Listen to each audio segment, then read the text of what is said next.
Good morning, everybody. My name's Paul Logue. I'm an archaeologist for government in the north of Ireland, and I have a background in conflict archaeology. I'm really glad to be here. I didn't realise, actually, you can hardly see anybody with the lights, but it does look like a great audience here today. I think what I'd like to say about the first two speakers today is that certainly when I started doing conflict archaeology maybe 20, 30 years ago, we came from a background where it was glorified. We always talked about the battle, who was beaten, who was won, and it maybe strayed into myth making and even the myths of different countries and different communities. But what got forgotten was that it was ordinary men and women that were going through extreme trauma, and sometimes the things that you were finding were traces of somebody's horrible last minutes.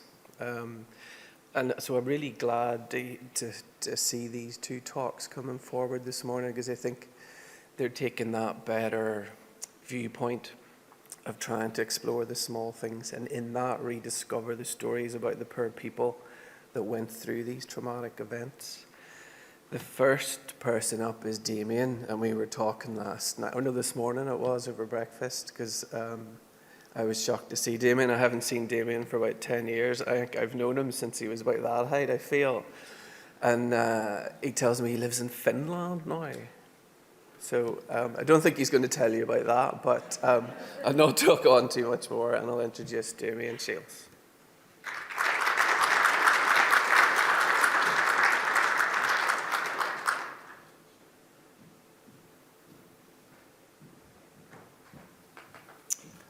Hi everybody, I hope you're all doing well. It's great to be the first speaker here, it's great to be at the conference, and thanks to the organisers for having me. I am going to take you on a fairly fast, and hopefully not over time, tour around what's been really my privilege over about the last 25 years, which in itself is pretty scary to think about. I only started thinking about that when I was preparing for this talk, of analysing and looking at small finds from Irish conflict sites. So if these are the type of things that you come across in a museum, a kind of a single musket ball or a dropped coin and things, they're kind of unremarkable finds. They're not the Ardagh chalice, for example. But they can be incredibly important if they're found in an archaeological context, if we know the setting from where they come, and particularly if we know the precise location on a siege site or a battlefield site.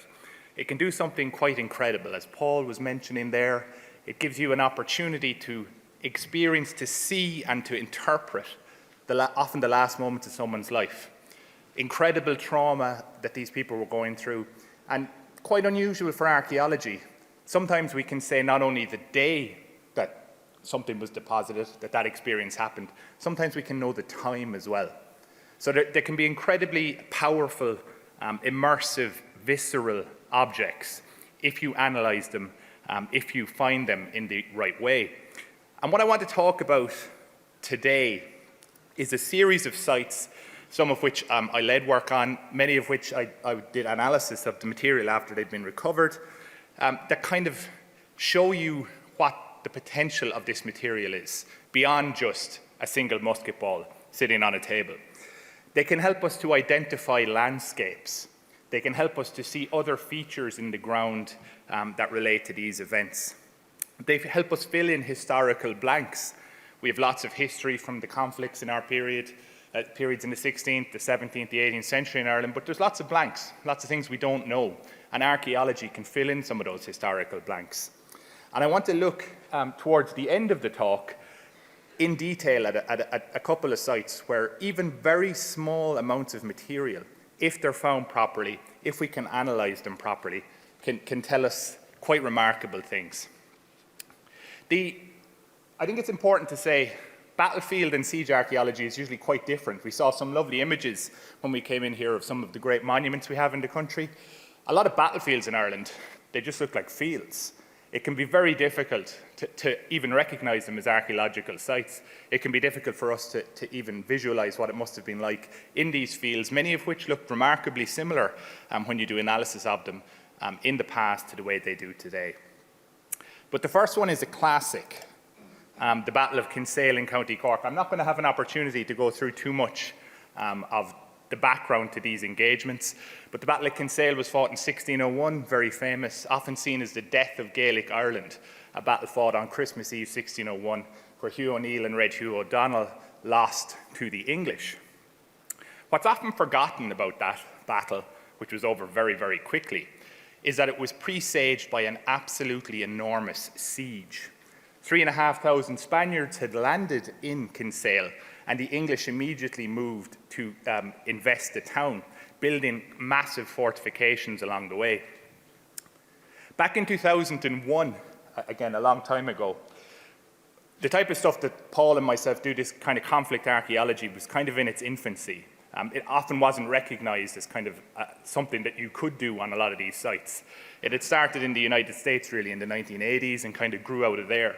And so we've moved on a lot in the 25 years, but one of the things when we set up the Kinsale Battlefield project was we wanted to use historical sources, archaeological techniques, and ultimately small finds to try and identify these massive English encampments all around the high ground in Kinsale. And so this is what I wanted to discuss in relation to this project. We did this work across 2 days of licensed metal detection survey. And it is worth pointing out that you require a license in Ireland to metal detect. And I hope to show you, as we proceed through this, why that's so important to not just wander into a field with a metal detector and pull up bullets left and right. What you get when you actually look at these sites in detail is incredible. This is a painting. It was in Trinity College, right by the Book of Kells. In my view, much, much more important than the Book of Kells, but in any event. This is a huge painting. It's actually not, it's not far off this size, that was painted certainly by somebody who was at the siege and battle of Kinsale. It's so detailed, in fact, that we were able to use it to locate on the ground the English fortifications. And I have my laser pointer here. These are the English fortifications. For example, that road junction still exists on the ground today. This is the main English camp, though, which I want to just discuss briefly. Subsequent work, and this is kind of putting the cart before the horse by my colleague Paul O'Keefe, has identified the full limits of that camp, which was bigger than the walled city of Derry. One of the biggest towns in Ireland when the English were there. Thousands of English troops died in it. But back in 2001, we wanted to show that it was there and that there was archaeology left behind. So we conducted this 2-day metal detection survey. And we found bullets. And the bullets identified its archaeological potential and allowed us then to say, we now know that these sites have archaeological potential here. We know that we can do further work and do things like delineate the limits of the fortification. This is the work that Paul has done here that shows you the size of the original fort, very classic kind of early 17th century fortification. This is Camp Hill today, behind the town. These are the fields where the English were. And I just want to talk about, so the bullets allowed us to prove that this is a major site. That it's there. And we don't need to go and dig it all up or anything like that, but to know it's there so that we can mitigate for it, that we can, if we want in the future to do research, is really important. But just to look at a few of the English accounts of what they were saying at this time. As I say, thousands of them died largely because of the weather. They talk about how they perfected the entrenchment that was left imperfected because of the foulness of the weather. They talk about how because of the weather, their men were dying by dozens on a heap. And they talk as well, the English, about how there's never been a more miserable siege than this in which many die. And one of the interesting things to look at when we look at these musket balls, your classic musket ball is a round ball. These are all deformed. And they're not deformed because they were fired. What we think is they're deformed because they were being cast over a campfire in the camp with little molds over the fire, lead being melted down. And the weather conditions were so severe that they weren't being cast properly, that they weren't setting properly in the mold. That's our kind of working theory on it. And so what you're seeing in them is not only the means of identifying the site in the first place, you're seeing preserved in the lead some of the conditions that English troops were experiencing there in that battle. Okay, so that's just to kind of give you an example of what the potential, only from a handful of musket balls, what you can find out from a site like this when you know where they come from. Unfortunately, battlefields have proved a traditional hunting ground for illegal metal detection in Ireland. But thankfully, we do know where some of them came from, thanks to work through the National Museum of Ireland, where they've managed to identify where there's been illegal detection and then retrieve some of the material from the detectorists. And Balmore is a site in Westmeath, 1691, after the Battle of the Boyne, before the siege of Athlone, small Jacobite garrison, and the Williamites' entire field army are marching through. Illegal metal detectorists discovered 2,701 musket balls in a single find spot, which I think may well be the largest single hoard of musket balls found on land anywhere, certainly the biggest in Ireland or Britain. And it caused me to look at Balmore in a bit more detail. And what's there is an incredible preserved landscape. This is a 1691 map of it. It was an Anglo-Norman motte with fortifications that had been built in the mid-17th century around it. Lots of different elements, and I'll just run through them quickly, that are still preserved on the ground. This little tower, which still stands behind a housing estate in Balmore in Westmeath, is where a sergeant, a Jacobite sergeant, and a handful of men made the terrible decision to fire on the entire Williamite siege army as they advanced. And obviously they had to surrender, but because of their defensive and untenable position, they were executed, and they were hung on a hill called this Irish Sergeant's Hill, which is down here.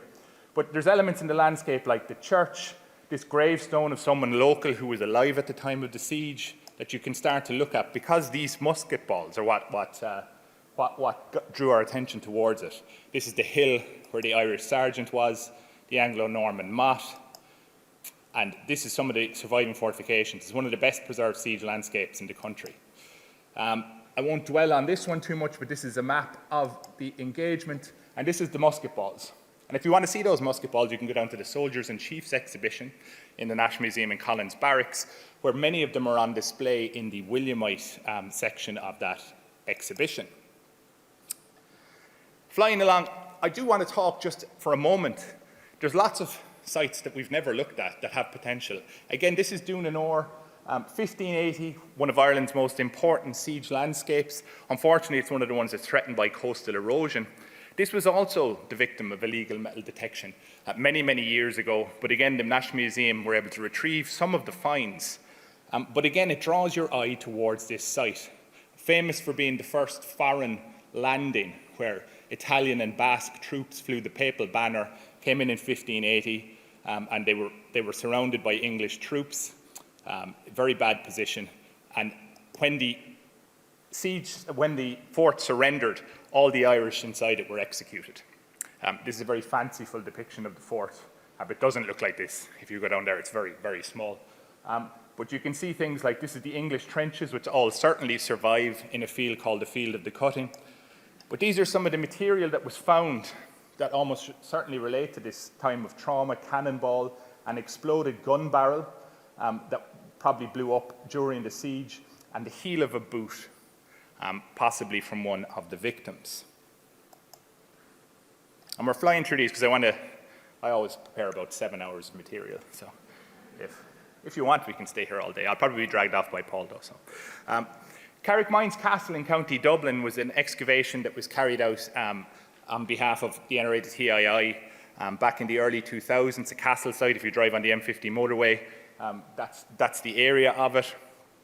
And excavations went on there for quite a number of years, led by Dr. Mark Clinton for Valerie J. Keeley Limited. But what I want to talk about in relation to this is the discovery of a mass grave. And it's probably the most important mass grave that's been found in Ireland. This is a view of the site here. The main central castle keep was in this area of the houses. You can see massive excavations going all around. The area where the burials were found was up here, found in topsoil levels. You'll hear a lot about archaeological contexts and the deep levels. A lot of this material is actually in the topsoil. And these are the remains of the victims on the left and the right. The bodies of men, women, and children were found here. And what happened here was on the 27th of March, 1642, we know the day these people died, when the commander outside the fort was shot by a sharpshooter and killed. His men went mad. And when they took the castle, they killed everyone inside it that they met. These are some of the accounts of it. The soldiers, being mightily enraged with the loss of their beloved colonel, entered with great fury, putting all to the sword, sparing neither man, woman, or child. Osteological analysis of the remains tell us that these people died a horrible death. They weren't lined up and shot. They weren't all hanged. We have people who were bludgeoned to death, probably with the reverse end of a musket. Some of them were shot, and some of them were struck down with swords. So killed in hot blood. You know, you hear the expression killed in cold blood. These people died horrible deaths. It was common in this period to strip the bodies after you killed people. These bodies were not stripped, which suggests that it was so gory what happened to them in their final moments that it wasn't worth the retrieval of the garments they wore. And on the remains, one of the women had sewn coins into her clothing in an effort to protect it for when she hoped she would get out of the castle. There's a ring that was found here in the middle, a key, a box that was locked in the castle during the siege in the hope of being able to come back and regain their possessions. There is a cautionary tale here, and this again, to go back to the small finds. I was lucky enough to analyse this material when it came out, and when they came out of the ground, nearly all of these coins are Elizabethan. They're from the 1570s, the 1580s, the 1590s. And there had been an attack on that castle in 1599. And so we thought, this is from 1599.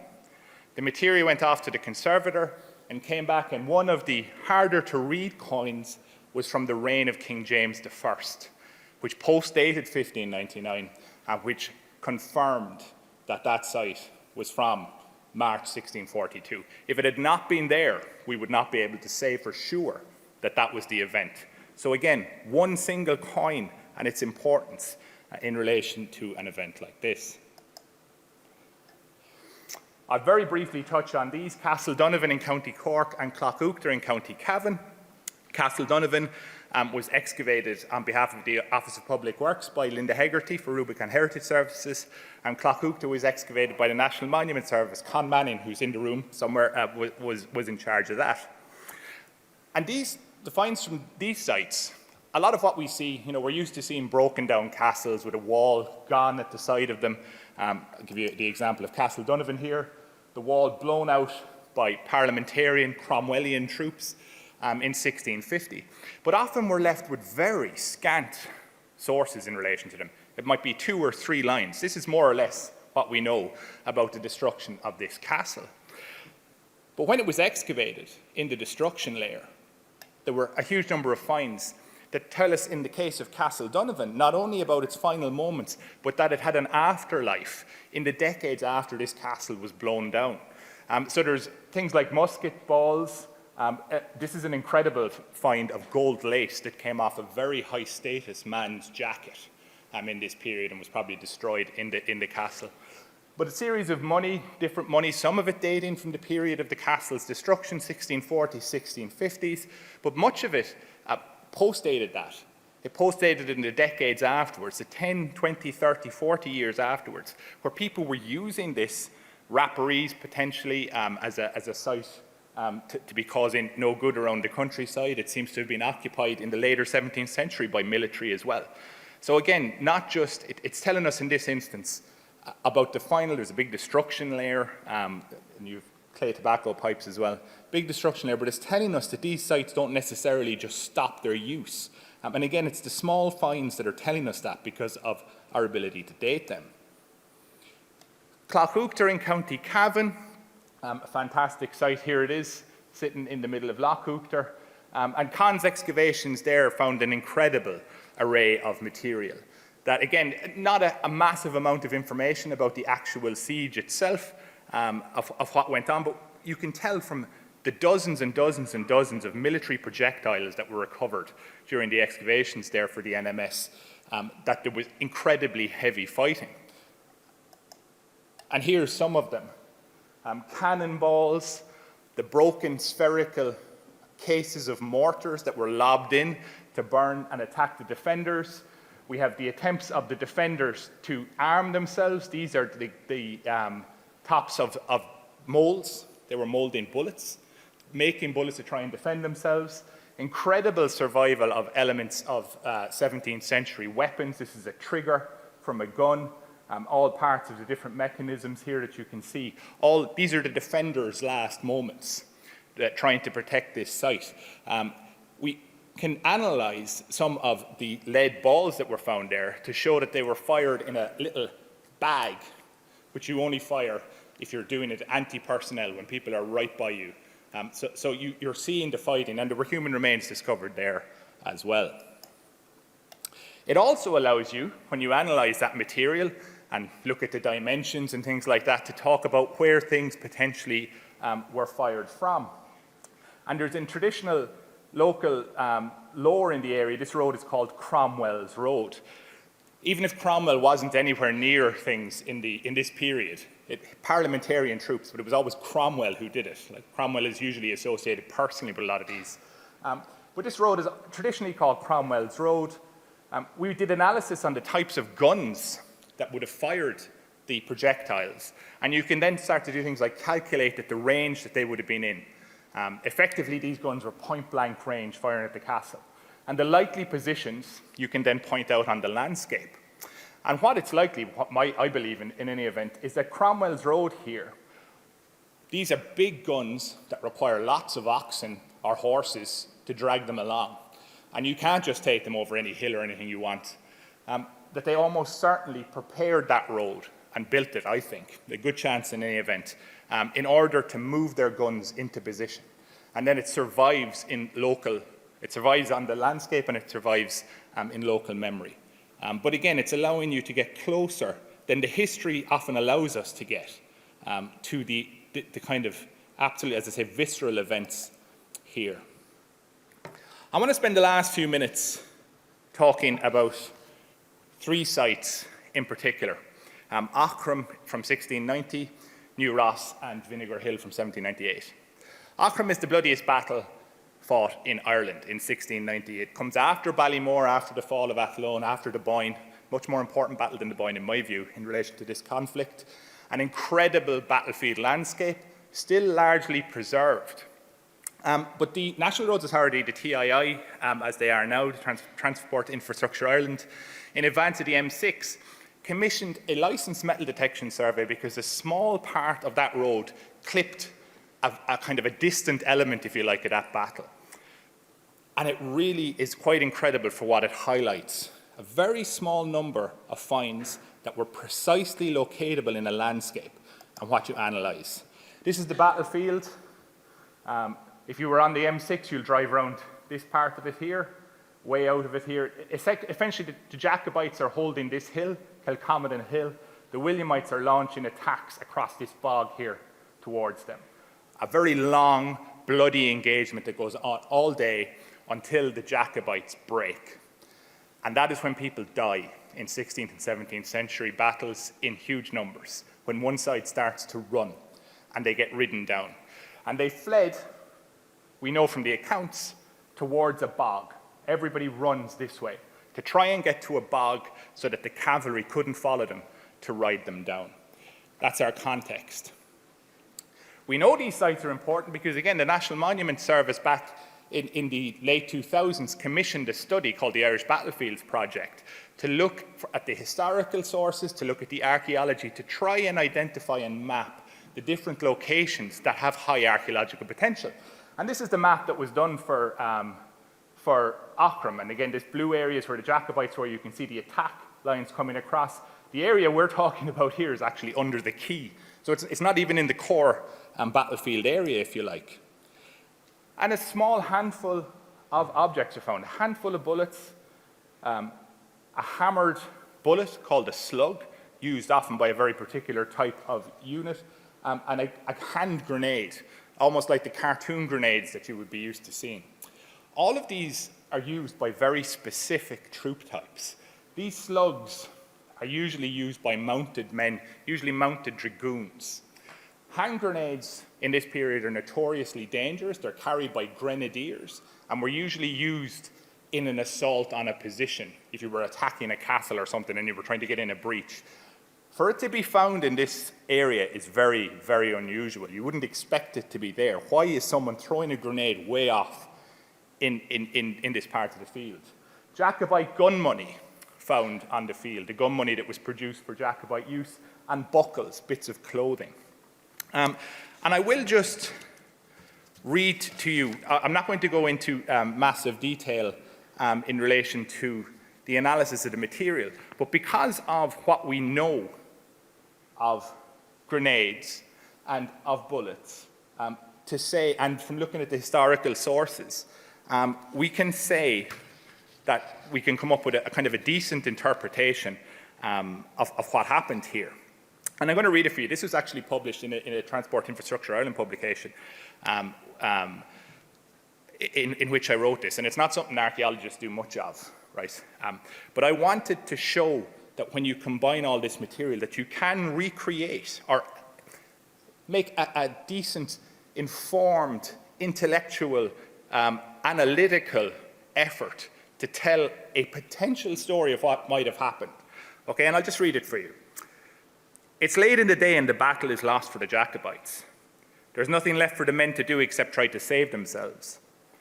A group race away from the carnage, desperately trying to find safety. Their best hope is the bog they noticed before the battle. It shouldn't be too far away and it offers some hope. At least the horses can't follow them there. Where are those damn Jacobite cavalry?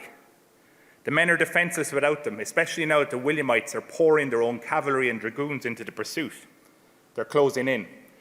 One of the men risks a glance back. They're thundering after them right on their tails. The group behind haven't made it. They hear their shouts and cries as they are cut down to a man. But there isn't far to go. Only a few 100 feet and they'll be safe, at least for now.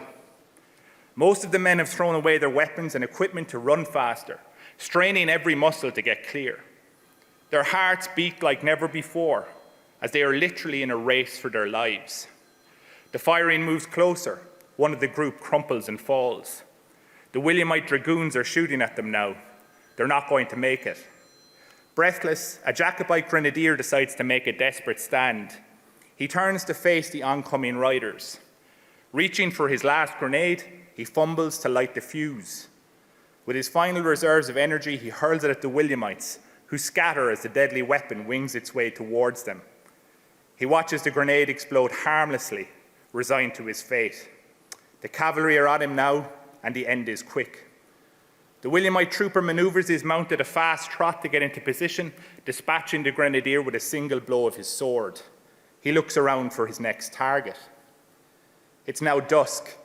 The Williamite infantry have arrived in the area. They're weary and exhausted from the terrible fighting of the day, but they're victorious. All around are the bodies of Jacobites who did not survive the rout. They lie in ones and twos across the field, but all is now quiet. The battle is over here. The campaign has been a physical drain on all these men, but now is their opportunity for reward. They begin to search the bodies for valuables, hoping to come across an officer or person of rank. Night is falling fast, and soon more men will arrive to see if there's anything to be had. They hurry to check as many bodies as they can. In the half-light, they fumble through the bloodied clothes of the Jacobites, but in their haste, some coins fall loose into the churned-up field. They're probably Jacobite gun money, and not worth the time it would take to retrieve them. Better to move on to the next body to see if they have better luck. Okay, so that's just a fictional account of what is a decent bet, I think, for how this sort of material was deposited, based on its location, because it was so precisely located, because it was done archaeologically, based on the analysis of the material, and based on what we know from the historical accounts that occurred. So that is, and I think it's important to do that sort of stuff because it takes you and shows you why it's so important and how visceral this material is, to use that phrase again. Another site that the Irish Battlefield Project worked on with the National Monuments, for the National Monument Service, was the Battle of New Ross in County Wexford in 1798. A battle that was very urban in nature, very hard-fought engagement where the United Irishmen attacked Crown troops in the town. There was serious fighting up and down the streets of the town for much of the day. Ultimately, it ended in United Irish defeat, although they came very close to victory there. New Ross is a built-up town. It's had significant development in 1798, but still, sites like this have areas of archaeological potential. This is the Irish Battlefields Project map. This is the green area is more or less where the walls of New Ross stood. United Irishmen launched series of attacks against different areas in the town, massive street fighting, fought some incredible accounts of the engagements there. But one of the areas that we identified as high potential was up here. And it led, during the New Ross sewage scheme works, Yvonne Whitty Archaeology undertook a metal detection survey based on the fact that the National Monument Service report indicated that this was an area of high potential. And it produced material that I got an opportunity to analyse in these fields. And we were able to identify different elements like probable brown best bullets, pistol shot, and very importantly, these red stars, which were fired from a cannon, and fired in, again, similar to Clough-Uachtar, fired in a type of ammunition that is fired to turn a cannon into a shotgun when you're facing close lines of attack. And this is very important because New Ross is a pretty well-documented battle, but it doesn't document everything, the history of it. There is a Coakley, which I'm reliably informed by my Wexford friends is how you actually pronounce that name, not called Clough, which is what I would pronounce it as, but Coakley. He was one of the United Irishmen who was supposed to launch one of the attacks against the town in this period, but the attack never goes through. And it's not really known why. Did he chicken out of it? Why did they not drive home their attack? And it causes issues for United Irishmen who were fighting in the main town here during the day because of that flank being exposed. But nowhere in the historical records is there an identification that there was an artillery piece, which is almost certainly placed right here in the middle of the road.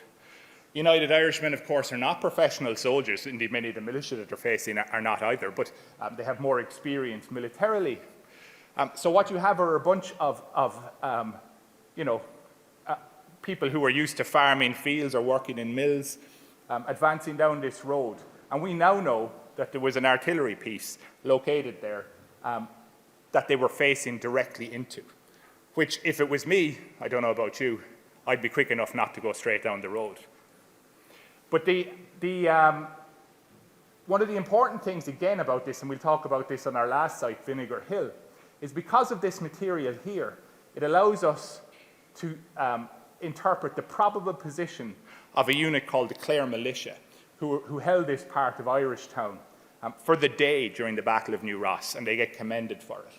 Because of the failure of this attack early in the morning, the United Irishmen launch a forlorn hope, of which there's a quite excellent account, I won't go into detail on it here, by Cloney, who led it, through these fields. And he talks about the fire that the men take here. And there are United Irishmen killed all up and down this area as they try and break that Clare Militia line that doesn't fall. But again, because the National Monument Service did the battlefield report that identified the potential, because the archaeologists did a survey which precisely locates this material, it allows us to completely transform what we know about that part of the fighting in New Ross. I'm going to end in the last couple of minutes with a very famous battle, the Battle of Vinegar Hill, the decisive battle of the 1798 rebellion. And this is the largest battlefield survey that was ever undertaken in the history of the state so far, funded by Wexford County Council. I was fortunate enough to lead it. Vinegar Hill, many of you are probably aware, was a big United Irishmen camp. There were tens of thousands, 15,000 odd, both United Irishmen troops and civilians. Lots of women and children at the top of Vinegar Hill. I'm sure you're familiar with the image of the mill on top of it. Massive government force is applied against Vinegar Hill, different columns coming in from different areas. They opened fire with an artillery barrage to terrify everyone up there in the early morning on the day of the battle on the 21st of June. And they attack the hill and defeat the rebels. This again is the battlefield here, Vinegar Hill, the outer defensive United Irishmen line. And this is where we thought the main government attack comes up onto. The mill is up here on the top. And I'll just want to quickly show you. We spent 2 weeks down there doing very, very systematic surveys. So not wandering around with a detector, just looking to see what we could find. We wanted to know where everything was.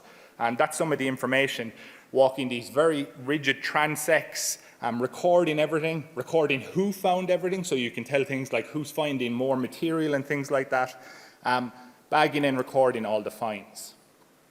And these fields here, if you're familiar with it, this is the car park for Vinegar Hill. This laneway, which had been causing some troubles because it was hard for coaches to get up there, very important.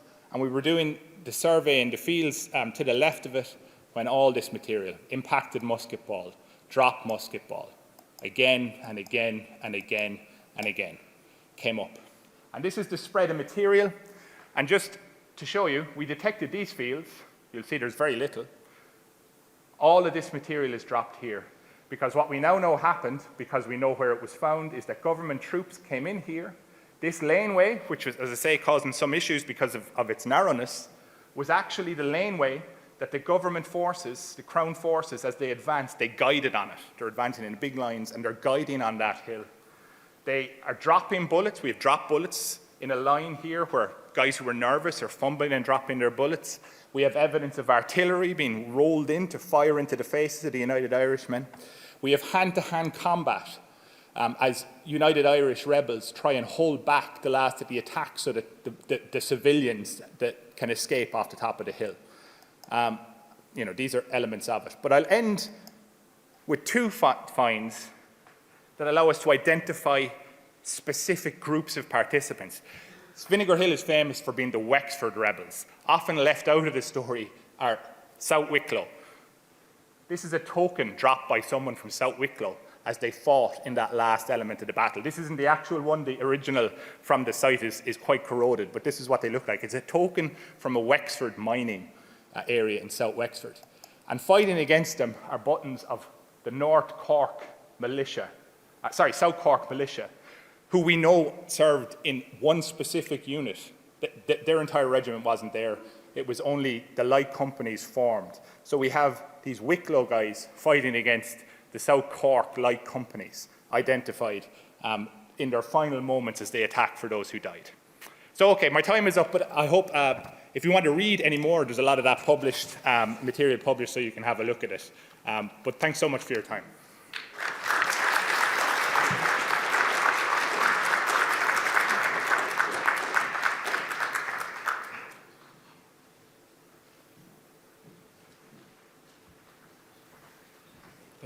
Thank you, Damian. That was great. I don't know if you could see me over there. I was waving my wee 5 minutes. I thought, God, he wasn't looking at me. I thought, well, I'll have to phone him or something. How am I going to get him?